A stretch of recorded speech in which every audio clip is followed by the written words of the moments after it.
So thanks to AIOUG for giving me this opportunity. I think like what Harish said, I've been very closely involved with AIOUG from the very beginning days. We've been both an active participant and also a volunteer in this engagement. Most of you would know me, but for the benefit of a new audience, I'm Somu Chockalingam, part of Doyensys. A quick introduction about myself. Usually we all first go to kindergarten, but I had an interesting story. I first went to engineering college before going to kindergarten. This is credit to my dad. My dad used to work as a lecturer in an engineering college, and I was the third kid at home. So my brother and sister were already in school. My mom did not want me to be at home. So most of the days I used to go to the engineering college along with my dad. So even before starting kindergarten, I was blessed to be in an engineering college. Similarly, in US, there is a concept of doing this campus tour. People go to colleges and look at how the colleges are before they start attending colleges. My dad was in government engineering college, so he used to get transferred. So I've visited many of these engineering colleges before I really studied in these engineering colleges. In terms of other details, I went to school at Alpha Matriculation in Chennai, been in Tirunelveli, Kovalpatti, all these places. First job was with Wipro. It's always an inspiring company. Always feel proud about Wipro because 94, when I joined Wipro, it was a very small organization from a software point, about 400, 500 people, that's it. And you had better opportunities to connect with Premji and people like that. Premji used to address everyone in the induction sessions and many town halls. So you get to meet them and understand them more closely. Majority of my career I spent with, good part of the active career was with GE Power in New York, and then the GE Software Solutions, which is in Hyderabad, now called as Genpact. Had a brief stint with Oracle India before being, starting Doyensys, which is in 2006, December. So we are about 15 years old as an organization. Now, what's the link between this superstar and this topic today?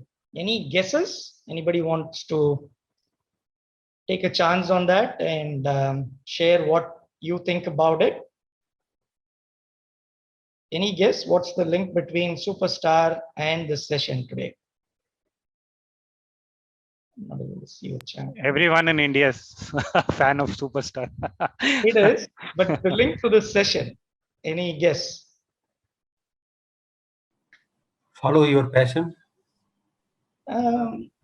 Zero to hero. Zero to hero, good guess, nice. Harisomu, yeah. Yeah. Okay, let me tell you, I think we're running short of time, so can't allow you to guess further. Usually the typical pattern for becoming a hero is you need to know good dancing, you should be a good singer, fair complexion. That's what the typical style of heroes when Rajini was becoming a hero, right? But Rajini broke all those stereotypes and he still became a hero. Similarly, if you look at entrepreneurs, most of them come either from a sales background or from a finance background, or they are techies, but more into coding and software development, things like that. There are very few who come from an IT infrastructure or a database administration background and still become an entrepreneur. So like how Rajini broke a stereotype and became an entrepreneur, I think I'm one of the few who have broken those stereotypes of these sales, finance, or being a hardcore developer to become an entrepreneur. I moved from being a DBA to become an entrepreneur. That's the link that I saw. Moving on, for you to get a sense of what Doyensys is, because I'm talking about being an entrepreneur, we're about 250 people, 3 offices, actually 2 offices in India, 1 in Toronto, the other main sales office based out of Dallas. We're very proud about being a great place to work consecutively for the last 5 years. We also, not only in AIOUG, we actively participate in several technology forums. We're very proud about our team writing 7 books, mostly around Oracle and 1 on HR. At the end of the session, there is a giveaway, which will be an ebook that we will send to you. I'll share my email ID at the end. If you send us your email with what about the feedback of this session, we'll send you an ebook on human equals possibility, which talks about how individuals can do far better as technology professionals. So that ebook will be sent. I'll share my email ID at the end.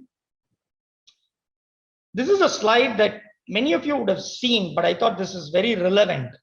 This is how many of our close associates think about database administrators, how your friends think about you, what your family thinks, what you think about yourself, all of that. But really what I do is I keep reading continuously, right? You don't know everything, but you will have to figure out a way. Reading means not just by reading a book, but it could be by talking to people, getting inputs from your mentors, talking to people from other companies, specialists, but you continuously learn. That's what you do.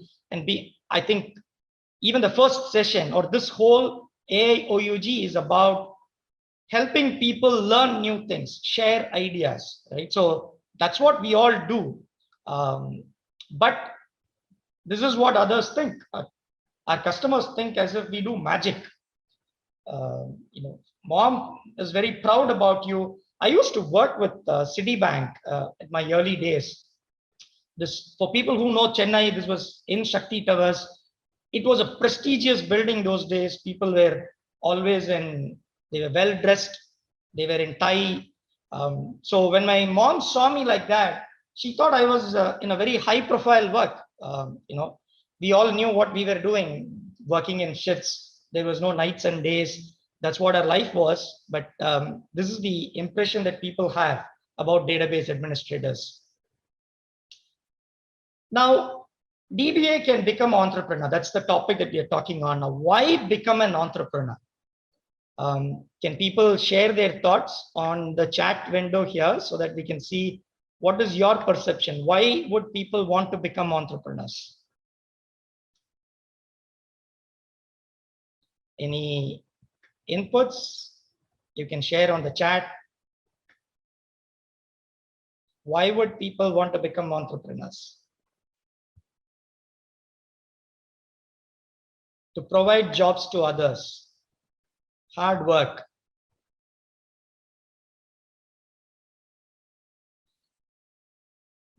Be more independent. Very good. So that they're not answerable to somebody else. To earn money, that's right. Fulfill your dreams. Great. Now, freedom of choice. That's one of the biggest reasons that people always say, right? You don't want to. There are times when you work in a corporate world, you will have to do things based on what that corporate wants you to do. There might not be alignment between what you want and what the corporate wants. So this gives you more freedom to decide what you want and how you want to do that.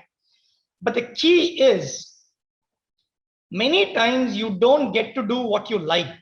But if you start liking what you do, then the life becomes easy. I think that's what James Matthew has said. And that's very true for all of us.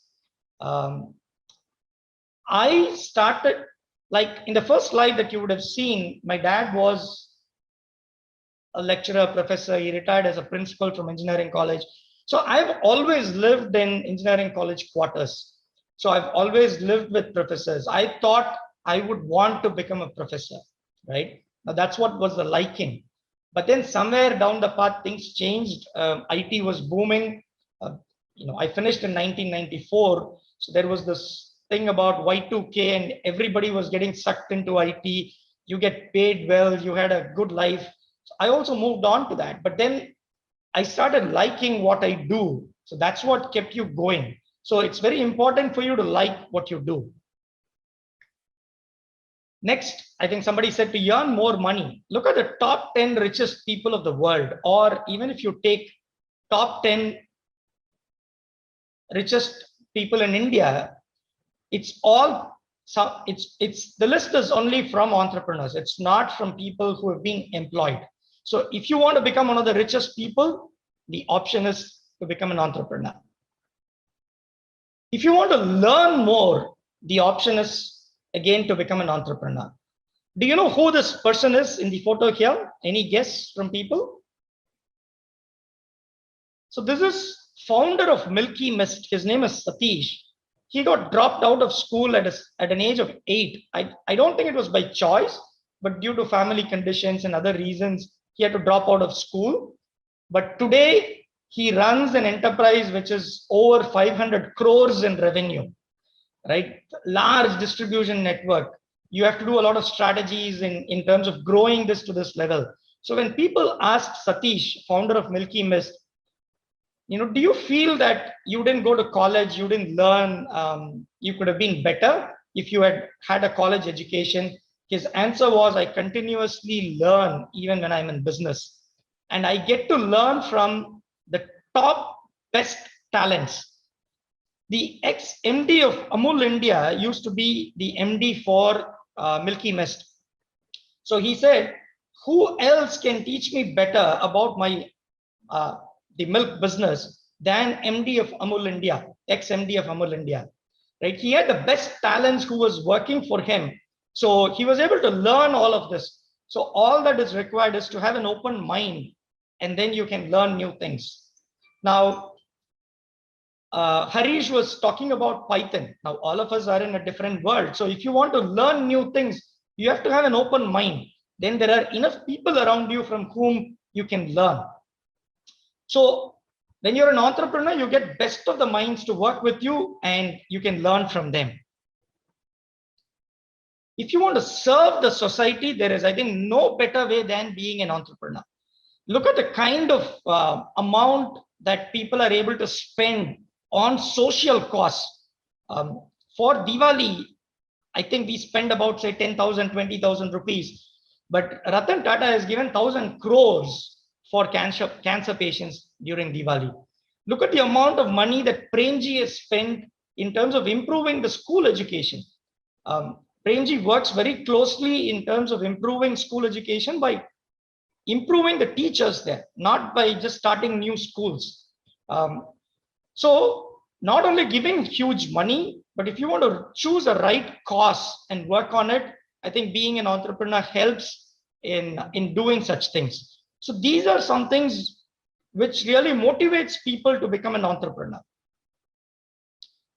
What are the common traits between being a DBA and being an entrepreneur? When you're a DBA, you're always asked to be available 24/7.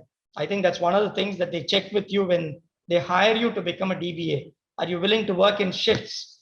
Will you be doing on-call rotations? Right? That's how entrepreneurship is. When you're in business, you're supposed to be available always. It's for either customer calls, or it's for team that's trying to reach you, or new prospects. You don't know when somebody is going to call you asking for help. During pandemic, we got a new customer from Sweden. I got this call at 9 p.m. on a Saturday night. And they called us saying, we are in deep trouble. Can you help us? This was a new prospect.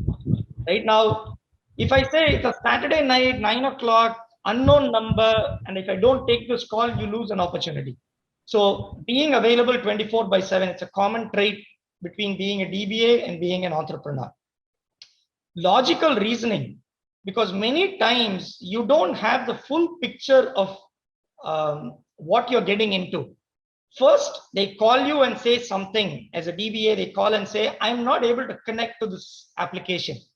But then you have to dig deep by using your logical reasoning. That's what the DBAs do. It's the same thing with being an entrepreneur. You don't get to know all the details when you start interacting the first time, but then you'll have to uncover many things using logical reasoning. Then, like what I said with Milky Mist Satish, similar to that, willingness to learn is another common thing between being an entrepreneur and being a DBA, right? So these are common traits. So any DBA can definitely become an entrepreneur. Any good DBA can definitely become an entrepreneur. Now, next about 5 minutes, I think I have already taken 10 minutes. I'll take another 5 minutes and then we'll do some Q&A and then wrap it up. So I think I'll be well within my 20 minutes. I thought if you have this NBFC, which is, it's not about non-banking financial company. That's what usually NBFC stands for. But if you know how to network, how to bring in business benefits, how you are flexible and adaptable, and if you're good at communication, you will definitely become a successful entrepreneur. I think that's what has helped me. Let me skip 2-3 slides and then talk about how I did this. Oops. Okay. In terms of network, what I meant is you should definitely have a good circle of influence. You should always connect with people who inspire you. Now with social media, it's very easy to connect with people. You can follow them. You can see what they talk, what they do. You can reach out to them, get advice. LinkedIn, Twitter, all of these are really helping in connecting with people. So you will have to do that more. And the more you follow role models and inspiring people, you will also do better. So the network is very important. Improve your circle of influence. When I said benefits, it's not about benefits and compensation. It's not about the salary. It's about how you bring in benefits to your customers and people. It's when you do anything new, think from the angle of how you improve. Either you bring in speed, or you reduce effort, or you simplify things so that it becomes easy that anyone can do it, or you reduce the threat involved, you improve security. So things like this. See how many times I see when we talk about upgrades, DBAs do a lot of upgrades. We go and say, this version is going to get de-supported, so I need to do an upgrade. Now, no CEO wants to hear that. They want to hear the benefits. If you go and say, by doing this upgrade, we are going to improve our security and we are going to simplify a lot of business process, I think then there is an attention for people. So always link technology and business. Be adaptable and flexible. Many times we become very stubborn in our point of view, and we don't have to win every war. You have to choose. You have to pick the fight that you want to win, and then at times you should be prepared to lose, though you know you will lose it, right? Because if you want people to accept you, you have to be more flexible and adaptable. You will have to have an open listening ears. Try convincing them on why you don't want to do something. But beyond that, if it is not so critical, and if it is okay, even if it fails, work with them and go through that problem. You don't have to win every war. Be flexible. Communicate well. Be vocal. This is one big challenge with all DBAs. We always talk and we are comfortable talking to machines. But I think we'll have to get comfortable talking to people. You will have people in different mindsets. At times you will have to be humble when you talk to them. At times you have to be authoritative. At times it has to be a collaborative effort. So you'll have to pick and choose the mode in which you work. And that's one of the key things to become very successful in becoming an entrepreneur. So the key is about network, benefits, flexibility, and communication, right? So it's about 12 minutes that I've taken. Now this slide has our email ID. If you write your feedback to this email ID, I will send you an ebook of this version of Human Equals Possibility. And we'll be happy talking to you or sharing any more questions that you would have. Since we have another 2-3 minutes, if there is any questions that you have, feel free to send that. And like Rajnikant, you can also become a hero. You can become an entrepreneur. So I thought I'll conclude and end with this. Any questions that you have, feel free to put that in the chat.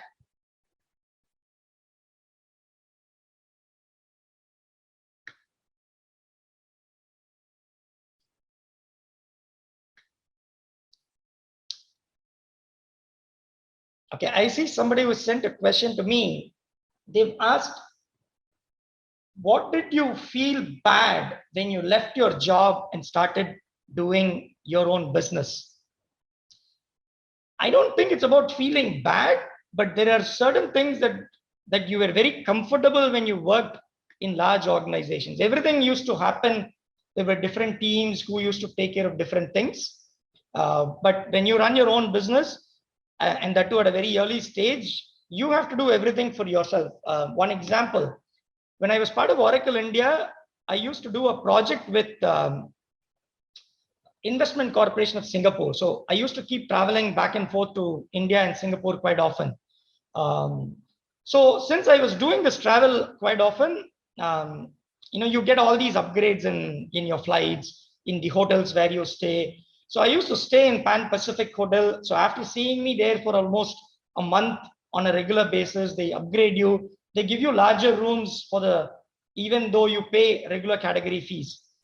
Right now, after doing all that, when you run your own business, when I was traveling on my own business, you always try and find the cheapest hotel that you want to go and stay. You book your own tickets. So these are all time-consuming, non-value added work that you will do. And then you lose all the luxury that you have. So things like that, I think you'll have to compromise on. And I think people call that as delayed gratification. So you let go some of these luxuries at your early stage, but then later on you get to enjoy even better. There's a question from Mohammed Khan. What are the minimum asset I should have to get a project? I think trust is the biggest asset that you need, because when you don't have any other credibility for you to showcase, you will not have referenceable customers at that point in time. But if there are people who have worked with you in the past, who have great trust on you, I think that is something that has helped me in Doyensys to win projects at the early stages. Shiva Prasad is asked, what were the biggest challenges you faced and how did you overcome that? The very big challenge that we had was when we started the business, there were great business plans that we had.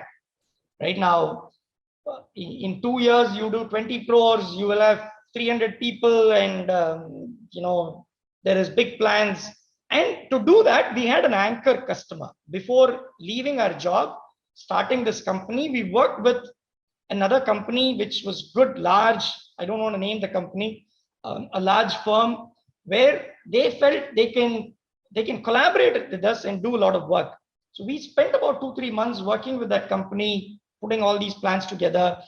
Then I had quit Oracle, started my company, went back to the CEO and said, we are all ready, we can start. He came back and said that he is quit that company. Right now, he said, I'm leaving. So now, the anchor customer that you had and whom you were believing on has left, and there is a new CEO. The directions were changing. They didn't want to collaborate with partners. So you were on ground zero with nothing on hand. So you had to start all over again.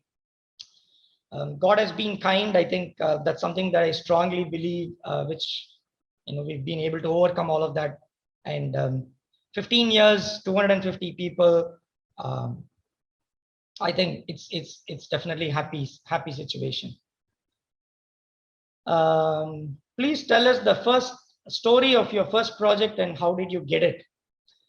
Actually, the first project came from Oracle India itself. My ex-employer said, I thought it will be bad to go back and ask the ex-employer again, but they were kind enough in collaborating with us and giving us work. It was small work.